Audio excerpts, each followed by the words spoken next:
EGR removal. Look at this. What the hell's going on over here? Crazy.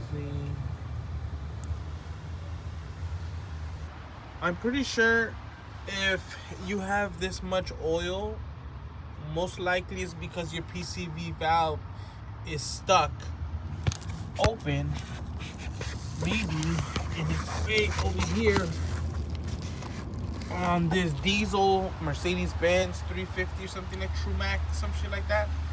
I'm gonna remove it and I'm gonna see if it's stuck.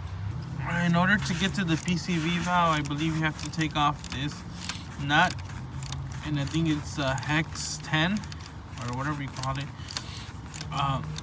Once you remove this shield, I think you're able to get your socket in there and get the PCV valve.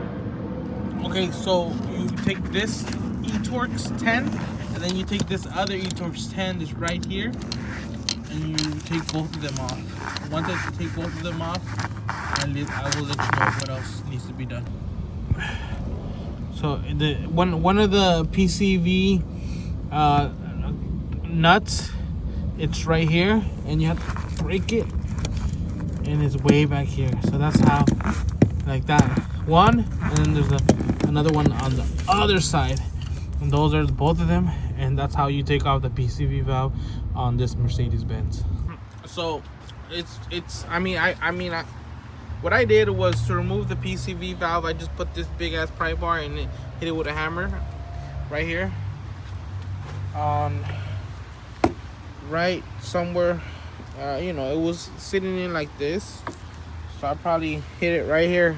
You see the little marks right there, right here, right there. I hit it right there and it came out because the thing is super hard in there. But I mean, I PCV valves you hear. Oh, let's see. No, there's no wiggle. There's no sound. It's stuck. It's stuck. Piece of junk.